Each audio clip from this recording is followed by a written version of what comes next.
Hadis ketiga, wa anhu juga dari Abu Dzar.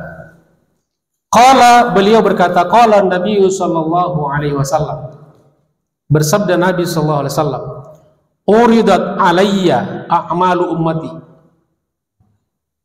telah diperlihatkan kepadaku amal-amal umatku. Jadi Nabi, salah satu mukjizatnya, mukjizat yang diberikan oleh Allah kepada beliau, itu melihat amal-amal kita. Malu rasanya kita sama Nabi ya. Nabi udah tahu amal-amal kita. Kemudian kata beliau, hasanuha wa sayyi'uha, yang baiknya dan yang jeleknya sudah diperlihatkan pada Nabi. Fawajadtu, maka aku mendapatkan, fi mahasini a'maliha, di dalam amal-amal umatku yang terbaik, al-adha yumatu anit tariq, terdapat menyingkirkan duri, kotoran dari jalan. Masya Allah. Wa wajadtu fi masawi amaliha, dan aku mendapatkan di dalam deretan amal-amal umatku yang buruk, an-nukha'atu takunu fil masjidi la tudfan, yaitu membuang dahak atau ludah di masjid dan tidak dikubur. Dulu masjid-masjid itu lantainya pasir, tidak ada karpet. Jadi orang kalau meludah itu meludah, andaikan pun harus ada dahak atau ludah, maka segera dikuburkan, maksudnya ditimbun dengan pasir. Dulu tidak ada karpet, makanya imam itu kalau sebelum takbiratul ihram menghadap ke belakang dan sangat aktif mengingatkan, luruskan shaf, karena tidak ada garis, tidak ada shaf, apalagi karpet. Jadi pasir datar, setiap sholat harus diluruskan. Bahkan Umar bin Khattab itu ngambil pedangnya, digaris dari ujung ke ujung. Jangan dipraktekkan lagi itu sekarang. Ambil golok, yang ngikutin Umar nih, ngambil golok dari ujung. Dimarahin sama pengurus masjid. Ya Pak Ikhwan pasti marah-marah sama Pak pengurus masjid, marah kan, ngerusak sajadah karpet masjid. Jadi rawahu Muslim, hadis ini riwayat Imam Muslim nomor 553. Pelajaran dari hadis pertama, kathratu wujuhi amalil khair, banyaknya wajah atau bentuk-bentuk amal-amal kebaikan. Jadi banyak amal-amal kebaikan, itu banyak wajahnya, banyak rupanya. Id min jumlatiha, di mana di antara jumlahnya, di antara yang termasuk, ma yadhunnuhu nasu la sya'na lahu, ada yang dikira orang banyak itu tidak bermanfaat. Jadi kadang-kadang ada hal-hal yang dilihat orang, apa sih? Ya, tidak ada manfaatnya gitu, remeh. Tapi ternyata itu adalah hal yang baik. Ka imatatil adza anit thariq, seperti menyingkirkan kotoran, duri atau gangguan dari jalan. Kadang-kadang Bapak Ibu sekalian, kita jalan nih, melihat paku di jalan, kadang-kadang kita cuekin aja. Tapi kalau ngelihat duit, langsung dipungut. Kalau ngelihat kotoran di jalan, kira-kira disingkirkan nggak? Ya saya kan nggak injak, saya kan bukan warga di sini. Kita pernah nggak berpikir kalau saya singkirkan kotoran ini akan menyelamatkan orang banyak? Mungkin ada orang yang penglihatannya kurang awas, dia injak kotoran itu. Ini kadang-kadang hal-hal yang kita sepelekan.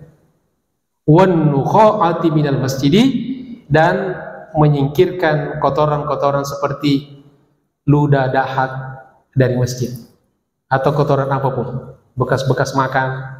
Kalau lihat, jangan dibiarkan. Pungut, masukkan di tong sampah. Ustaz, tidak ada tong sampah, masukkan di saku. Kantongin nanti di luar, cari tong sampah. Yang kedua, jamaah sekalian, Al-hathu ala fi'li ma yanfa'un nas. Dorongan untuk melakukan hal-hal yang bermanfaat bagi orang banyak, orang lain. Wa yajlibu lahum maslahatan, dan bermanfaat bagi orang banyak. Wal bu'du an kulli ma yadurru bihim, dan menjauhi segala apa yang bisa memberikan madarat, bahaya bagi mereka. Wa yusabbibu lahum mafsadatan, dan bisa menyebabkan kerusakan. Dan yang ketiga, yang terakhir jemaah sekalian, wujubu ihtirabil masajid, kewajiban-wajibnya kita menghormati masjid, memuliakan masjid. Wal muhafadzati ala adabiha, dan menjaga adab-adab di masjid. Salah satu contoh di sini buku salam, masya Allah, itu ada ditulis tuh ya tentang pakaian ya. Kalau di area masjid itu dijaga adab-adabnya.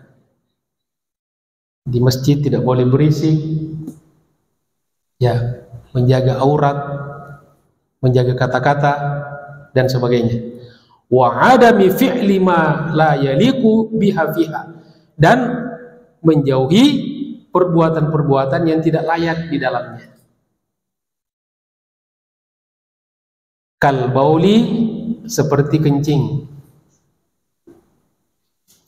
Ya, kencingnya di toilet. Wal busaqi, meludah. Wal makhat, membuang ingus. Nah, kalaupun misalnya kita harus buang ingus, ya ada sapu tangan kan, pakai tisu. Tapi tisunya jangan dibuang di depan orang di samping kita. Ya, dikantongin lagi. Kalau sudah parah, tisu tidak bisa memuat, keluar. Bahkan kalau sakit, jangan ke masjid. Boleh sholat di rumah. Daripada kita ke masjid tapi mengganggu orang di masjid, menjadi orang tidak khusyuk, batuk dari awal sampai akhir. Ya, mendingan jangan ke masjid aja dulu. Udah batuknya batuk corona lagi. Ya. Wa ikhrajur rih, ini juga penting, dan mengeluarkan angin. Angin apa? Sopoi-sopoi, masih kentut. Jadi kalau ada yang mau kentut, keluar. Jadi yang keluar tadi itu kita husnudzan mungkin mau kentut, tapi kok nggak balik-balik lagi. Mungkin mules, ada kebutuhan, ya, ada kelanjutan dari buang angin. Jadi jangan ditahan-tahan, jangan ditahan, takutnya meledak. Ya. Kemudian yang terakhir, wastihbabu ikhrajil awsakhi minha, dan disunnahkan pentingnya untuk mengeluarkan setiap ada kotoran di masjid. Jadi tanpa kita, itu bukan hanya tugas pengurus, ya, marbot, DKM. Pokoknya kita lihat masuk di masjid ada kotoran, ada sampah, ambil, buang. Itu bagian daripada hal-hal yang kadang-kadang kelihatannya sepele, tetapi itu adalah satu nilai kebaikan, dan membuktikan bahwa pintu-pintu kebaikan itu sangat luas dan sangat banyak sekali, sebagaimana judul bab. Jamaah sekalian dirahmati Allah Subhanahu wa taala, demikianlah kajian kita pada pagi hari ini, mudah-mudahan bermanfaat.